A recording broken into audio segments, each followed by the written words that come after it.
I can still see her face. That practiced HR smile stretched tight across teeth far too white to be real. Manicured fingers splayed across my performance review like she was shielding it from me, from the person who actually did the work. Ren, your numbers are impressive.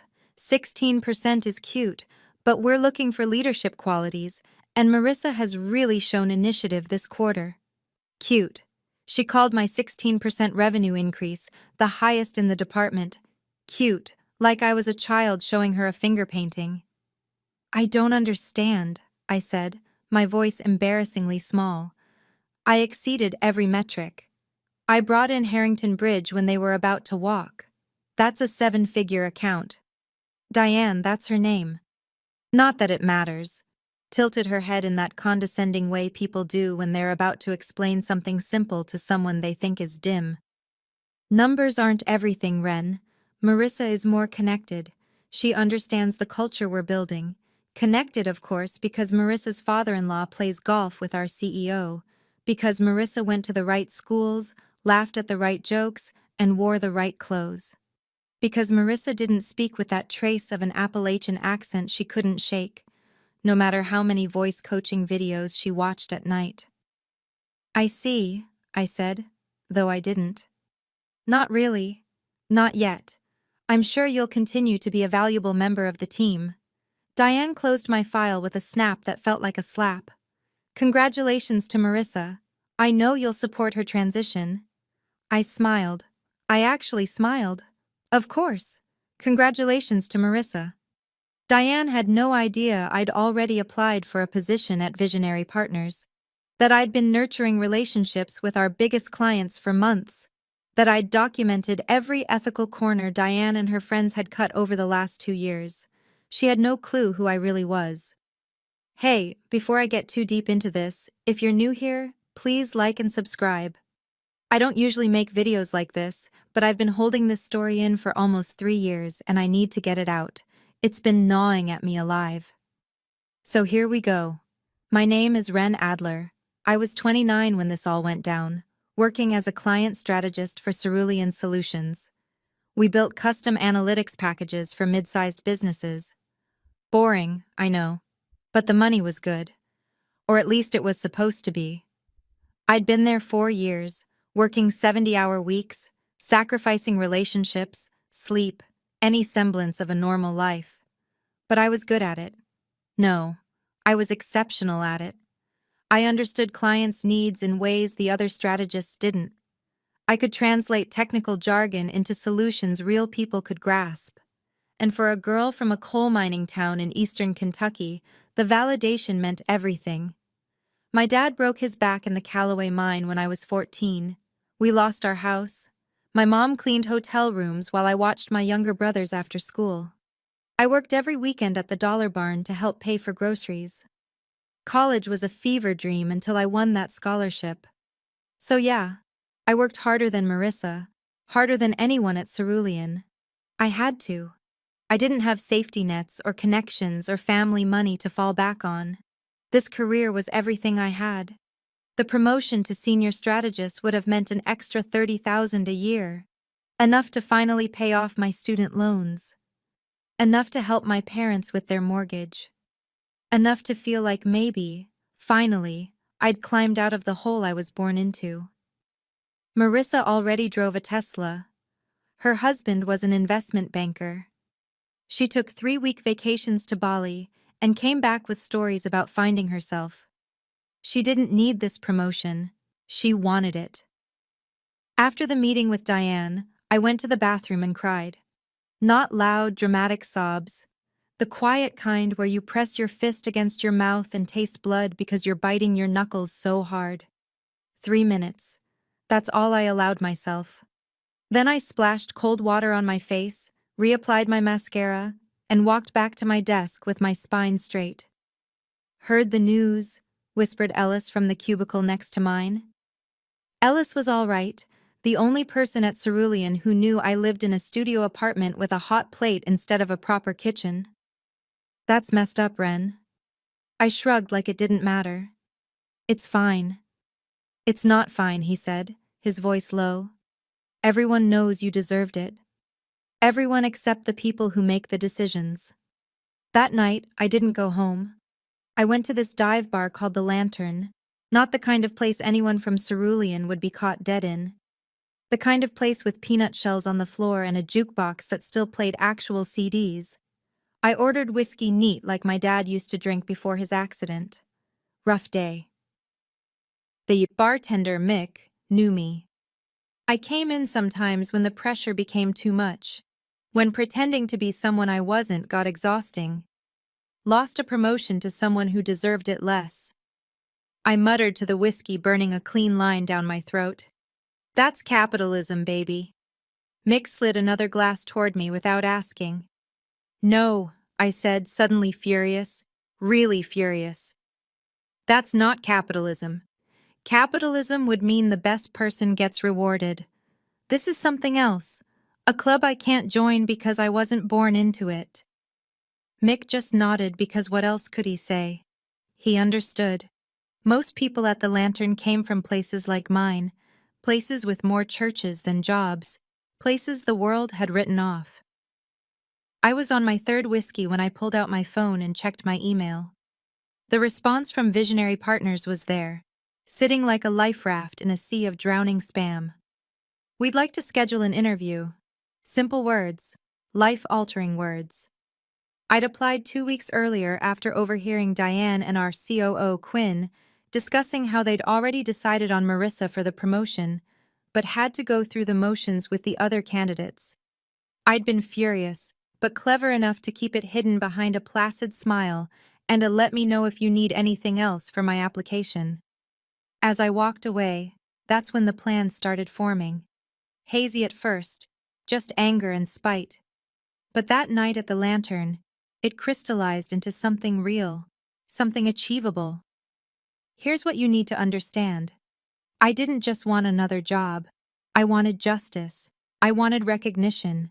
I wanted Diane and Marissa and everyone at Cerulean to realize exactly what they'd lost when they passed me over. The next morning, my head pounding from the whiskey, I came in early. I always came in early, but this time I had a purpose beyond proving my worth.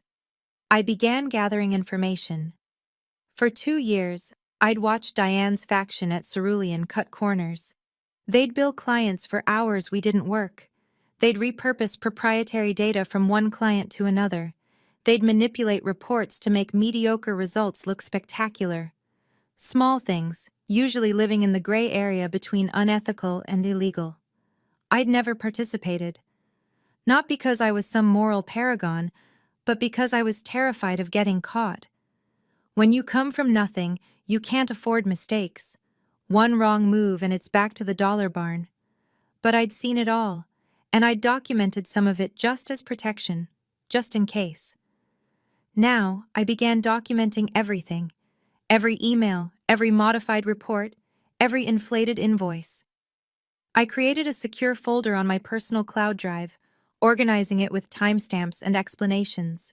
It took weeks, all while I smiled at Marissa in the hallway, all while I trained her on the accounts I'd built from nothing, all while I interviewed at Visionary Partners. Your track record is impressive, said the hiring manager, a woman named Loretta, with close-cropped gray hair and eyes that missed nothing. Why leave Cerulean now? I'd prepared for this. I've taken my current role as far as I can. I'm looking for new challenges.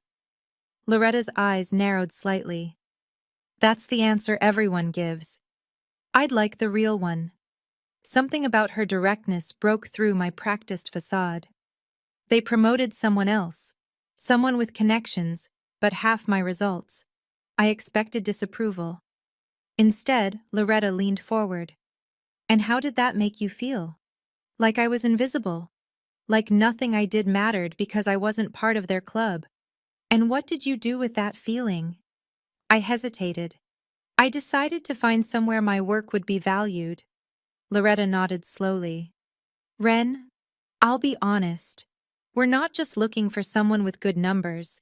We need someone who can build relationships, who understands that business is about people, not just metrics. My heart sank. The same as Cerulean. Different wrapping, Same empty box. I grew up in a town where everyone knew everyone's business, I said, abandoning my interview script entirely. Where your reputation was all you had. I understand relationships better than anyone at Cerulean. The difference is I build them with clients, not executives on the golf course. Loretta's face gave nothing away. Tell me about your clients. So I did. I told her about Harrington Bridge and how their CFO called me directly when their system crashed at 2 a.m. How I talked him through the backup protocol while sitting on my bathroom floor in pajamas. How I remembered his kids' names and asked about his daughter's soccer tournament. I told her about Meridian Manufacturing and how I learned their specialized vocabulary so they wouldn't have to translate their needs into our corporate speak. How I brought them cookies from my hometown bakery when I visited their facility. They're not just accounts to me, I said, surprised to feel my eyes sting. They trust me. And would they follow you?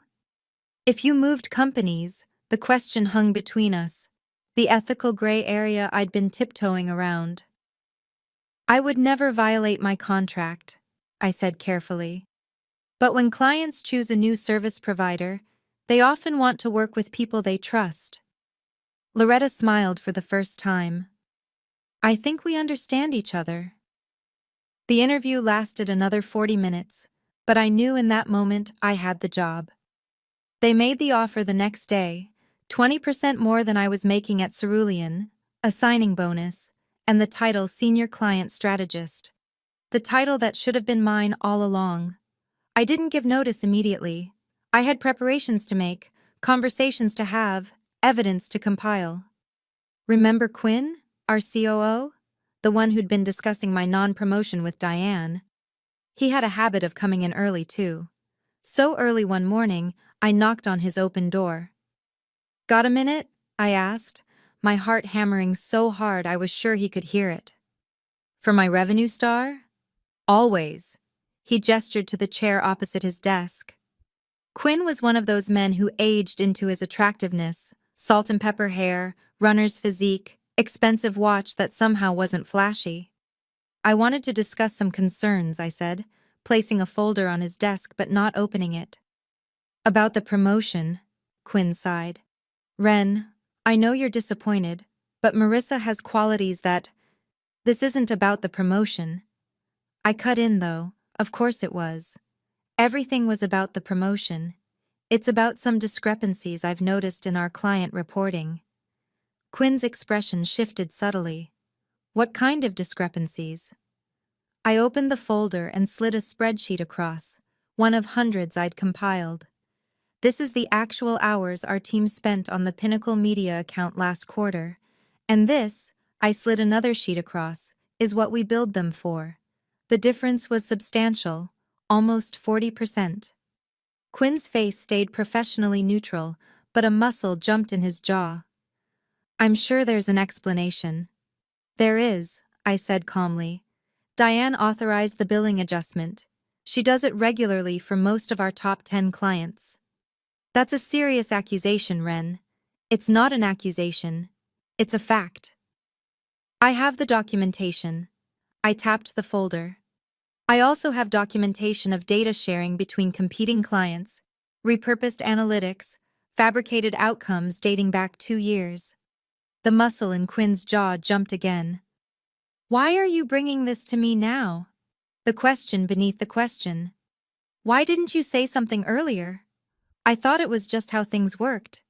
I lied smoothly until I realized it's not how things work at other companies. Companies like Visionary Partners.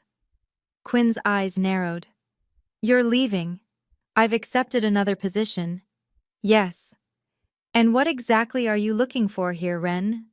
Money? The promotion after all? I smiled, and for once I didn't try to make it reach my eyes. I'm looking for you to clean house, Quinn, starting with Diane and her team. They're a liability to this company, and I'm giving you the chance to address it internally before I feel ethically obligated to inform the clients being defrauded. Quinn leaned back in his chair, studying me like he'd never seen me before. Maybe he hadn't. Maybe he was finally seeing the real Ren Adler, not the accommodating, grateful to be here version I'd performed for 4 years. You've changed, he said finally. No, I corrected him. I just stopped pretending. He picked up the folder. I'll look into this. Good. My last day is 2 weeks from today. I'd like this resolved before I leave. I stood to go, smoothing my skirt. A cheap polyester blend that I suddenly couldn't wait to replace with something better. Ren, Quinn called as I reached the door. For what it's worth, I argued for you for the promotion. I turned back, not hard enough, and that was just the beginning, but I think I'll pause here for now. This video is getting long, and honestly, I need a minute. Reliving this still makes my hands shake even now. If you want to hear what happened next, how it all played out with Diane and Marissa, how I walked away, and what it cost me, let me know in the comments. Like and subscribe if this resonated with you. Because the thing is, I'm not proud of everything I did, but I'm not sorry either. And that's the part that keeps me up at night. Okay, I'm back.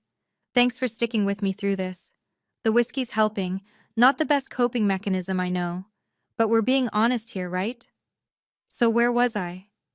Right. I'd just confronted Quinn with the evidence of Diane's, let's call it what it was, fraud, and I'd given my notice.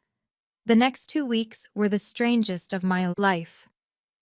I moved through the office like a ghost, doing my work, training Marissa, all while watching quiet panic spread through management. Quinn called an emergency leadership meeting the day after our conversation. I wasn't invited, obviously, but Ellis texted me from the bathroom during a break. Something's happening. Diane looks like she swallowed a wasp. That afternoon, Diane's assistant was spotted crying while carrying a box of personal items to her car. By the next morning, Diane herself was nowhere to be found, her office door closed with the blinds drawn. Marissa cornered me in the break room, her perfect blonde waves practically vibrating with tension. "What did you do?" she hissed, coffee sloshing over the rim of her monogrammed mug. "I don't know what you're talking about," I said, stirring creamer into my own coffee. The cheap kind from the communal fridge, not the organic oat milk Marissa brought from home. "Diane's on administrative leave. There are auditors coming in tomorrow." Marissa's voice dropped to a whisper. "People are saying there's a problem with the billing." I raised my eyebrows in manufactured surprise. "That sounds serious." "Don't play dumb, Ren. This happened right after you gave notice. Right after you lost the promotion." I took a slow sip of coffee, letting the moment stretch. "Sounds like a coincidence. Unless, did you know about the billing discrepancies, Marissa? As the new senior strategist, that would fall under your oversight now, wouldn't it?" The blood drained from her face so quickly I thought she might faint. "I just implemented what Diane approved." I hummed, neither agreeing nor disagreeing.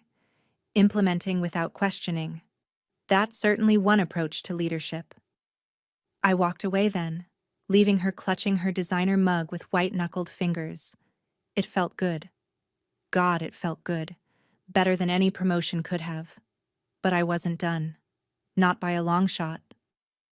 That afternoon, I had a scheduled call with Harrington Bridge, my biggest client, the one I'd saved at 2 a.m. from my bathroom floor. Julian Harrington himself was on the line, along with his CFO, Martin Wren. "We received an unusual email from Quinn Barnes this morning," Julian said after the pleasantries. "Something about an internal audit and possible adjustments to our invoices." "Yes," I said, keeping my voice professional. "Cerulean is conducting a comprehensive review of all client billing. It appears there may have been some irregularities." "Irregularities?" Martin repeated flatly.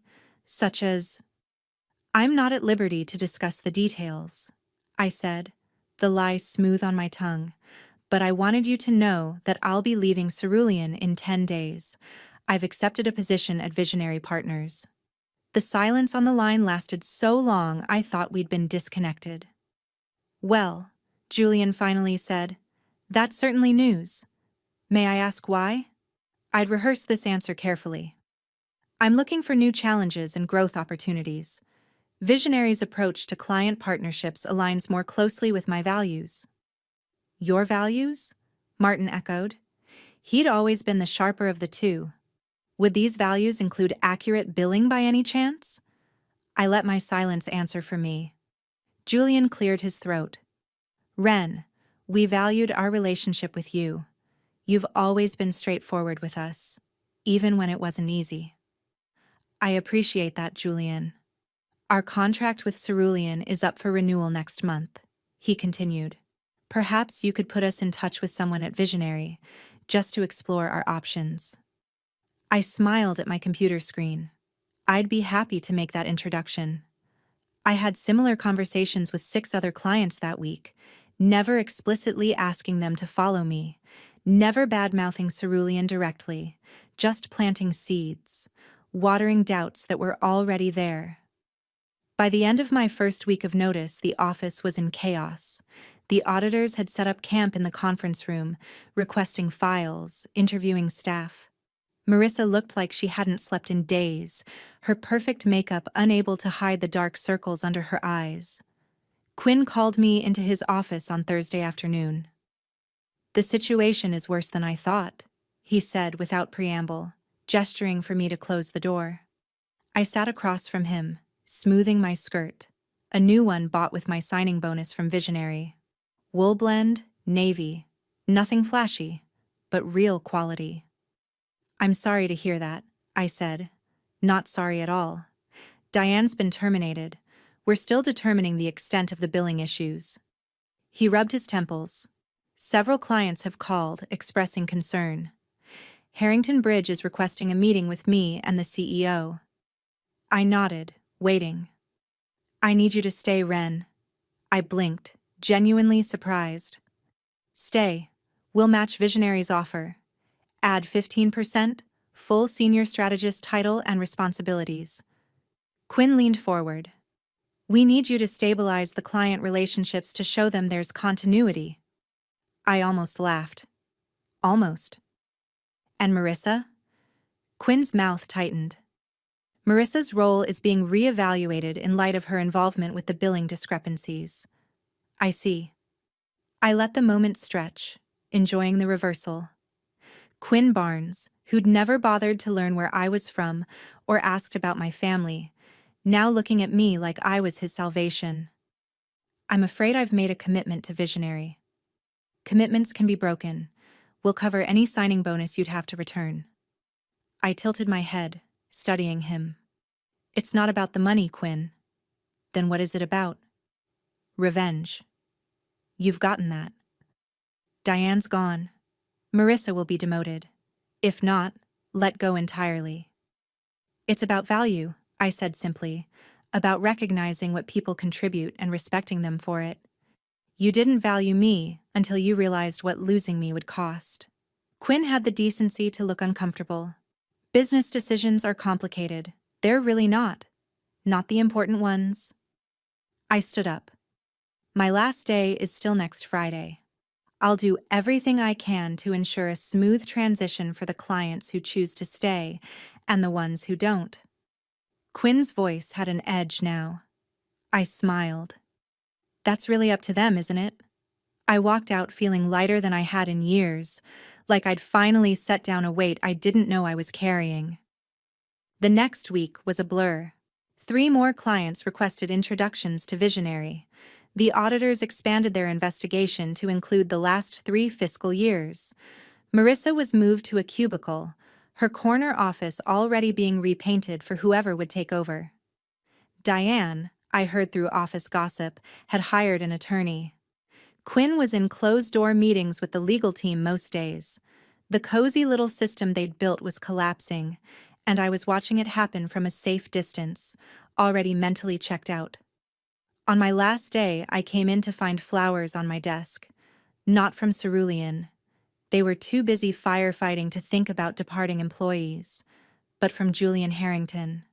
The card read simply, "Looking forward to continuing our work together. J.H. Ellis helped me pack my few personal items into a box. You're like a legend now," he whispered. The quiet girl who brought down the empire. I laughed softly. I didn't bring down anything. They did that themselves. Still, Ellis glanced around to make sure no one was listening. It's inspiring, standing up to them like that. I felt a twinge of something. Not quite guilt, but close. Ellis didn't know the full story. No one did. How calculated it had been, how I'd waited, gathered evidence, timed my move perfectly for maximum damage. Don't put me on a pedestal, I said. I just did what I had to do. For what it's worth, Ellis said, handing me my sad little potted succulent. I think you're going to crush it at Visionary. I hugged him, the only real goodbye I cared about. Then I walked out of Cerulean Solutions for the last time, past Marissa's cubicle, empty. She'd called in sick. Past Quinn's office, door closed. Past the reception desk where the flowers I'd received were causing whispers. I didn't look back. My first day at Visionary was the following Monday. Loretta, my new boss, greeted me with a handshake and a private office. Not a cubicle, not a shared workspace. A real office with a door that closed and my name on it. "We're excited to have you," she said, "especially with the new clients you're bringing." I froze. I hadn't promised any clients would follow me. Loretta smiled. "Of course not. That would be inappropriate, but we've already had inquiries from Harrington Bridge, Meridian Manufacturing, and 4 others. They all mentioned you specifically. 6 clients, over 40% of my portfolio at Cerulean, more than $12 million in annual revenue." I didn't. I started. I know. Loretta cut me off. "They made their own decisions based on relationships you built and maintained professionally. That's why we hired you." She left me to settle in, and I sat at my new desk. Real wood, not laminate, feeling strangely hollow. This was what I wanted, what I'd worked for, what I'd fought for. So why did victory taste so complicated? That night, I couldn't sleep. I kept checking my phone, half expecting angry messages from Quinn or Marissa, but there was nothing. Just silence. The next morning, Ellis texted me. "Marissa's been fired. Quinn's taking a leave of absence. CEO made an announcement about recommitting to ethical business practices. You did that." I stared at the message for a long time before replying. They did it to themselves. But I knew that wasn't entirely true. I'd pushed the first domino. I'd known exactly what would happen when I did. Over the next month, all 6 clients officially transferred their business to Visionary. 2 more followed after that. Cerulean announced layoffs, 15% of their workforce. Ellis was among them. I helped him get an interview at Visionary. He starts next week. Harrington Bridge expanded their contract, adding services they'd been reluctant to purchase from Cerulean. My commission check was larger than my parents' annual income when I was growing up. I bought them a new car, paid off their mortgage, set up college funds for my brother's kids. I bought myself a condo. Nothing extravagant, but mine. No more hot plate. A real kitchen with stone countertops and a gas range I still don't know how to use properly. I should have been happy. I was happy in some ways, but also unsettled. Because here's the thing I didn't expect. Revenge changes you. Not in the way inspirational quotes claim, about digging 2 graves or becoming what you hate. It's subtler than that. I started having lunch with Loretta regularly. She became a mentor, then a friend.